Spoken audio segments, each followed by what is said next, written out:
Hello दोस्तों, इस video में हमने 3D रोज़ बनाया है। वीडियो को पूरा ज़रूर देखें। आई होप कि आपको बहुत पसंद आएगा और वीडियो पसंद आए तो चैनल को सब्सक्राइब और लाइक कमेंट शेयर ज़रूर करें। दोस्तों, ये हम सबसे पहले पत्तियां बनाएंगे। ये बीच में जो हमने गैप छोड़ा है, इसमें दूसरे धागे को फिल करेंगे जो कि लाइट कलर का धागा होगा।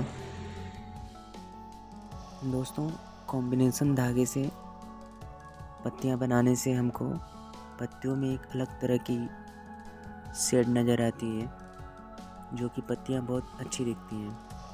इसलिए आमतौर पे तो प्लेन पत्तियां बनती हैं, लेकिन कभी कभी शेड पत्तियां बनाने के लिए हमें 2-3 धागों का ऐड करना पड़ता है। इसलिए आप मल्टी कलर 2-3 धागों से पत्तियां बनाएं, जो पत्तियां बनने के बाद बहुत ही खूबसूरत नज़र आएंगी। वैसे तो हमने हमारे चैनल पे बहुत सारे फ्लावर बनाए हैं, जिनमें हर तरह की पत्तियां बनाई हैं हमने, लेकिन ये भी पत्ती कुछ उनसे डिफरेंट है, क्योंकि सेम पत्तियां हर फ्लावर में मैं नहीं बनाता हूँ। उसका एक वजह है कि हमारे व्यूवर्स को मैं कुछ अलग दिखाना चाहता हूँ।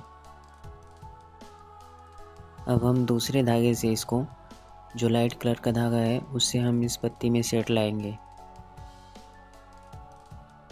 दोस्तों, शेड लाने के लिए बहुत सारे तरीके होते हैं, लेकिन ये सबसे इजी तरीका है, जो कि हम सीधे सीधे फ्रेम से और सीधे ब्रेक से इसको हम फ्रेम को मूव कर रहे हैं।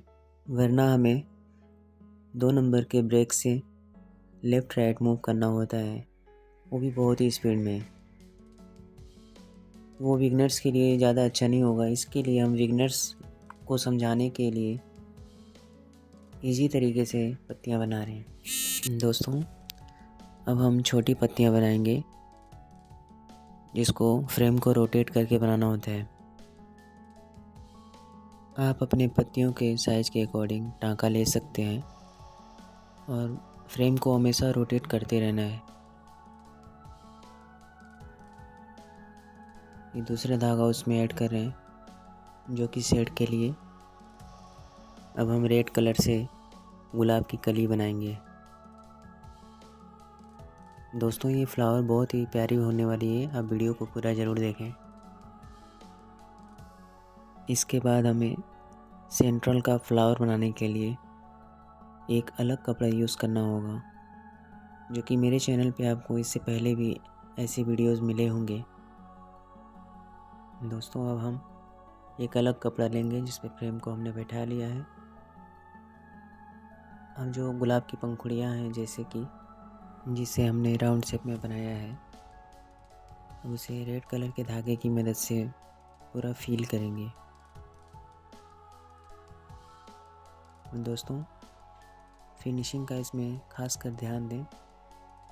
धागा भरते वक्त आप फ्रेम को बहुत तेज़ी से ना खींचें कि धागे के बीच में गैप आए, और फ्रेम को हमेशा रोटेट करते रहना है, जिससे कि अच्छी शेप में गुलाब की पंखुड़ियाँ बने।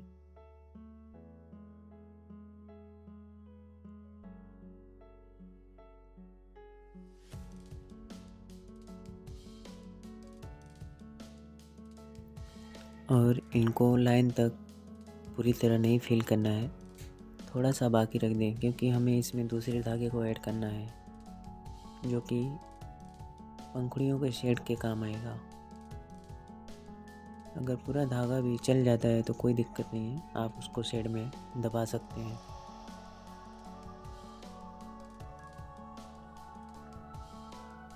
अब हम इसमें दूसरे धागे को ऐड कर रहे हैं, जो कि शेड के लिए यूज़ करेंगे।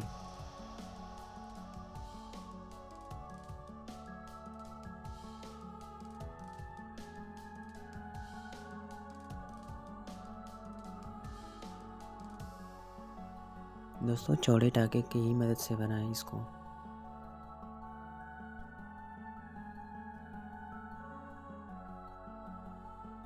दोस्तों, ये भी एक इजी तरीका है। शेडिंग के भी बहुत सारे तरीके होते हैं, लेकिन ये सबसे सिंपल तरीका है। दोस्तों, ये पंखुड़ी का सर्कल पूरी तरह से बन चुका है। अब इसे हम कट वर्क करेंगे शोल्डर की मदद से, या आप कैंची से भी काट सकते हैं।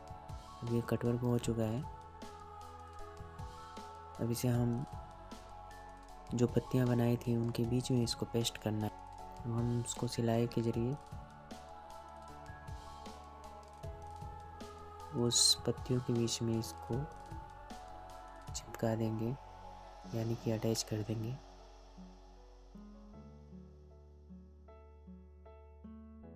अटैच करते वक्त ध्यान दें, पंखुड़ियों को एक दूसरे के ऊपर अटैच नहीं करनी है। फ्लावर पूरी तरह से तैयार है। अब आप वीडियो को लाइक, शेयर, कमेंट जरूर करें। वीडियो देखने के लिए थैंक यू सो मच।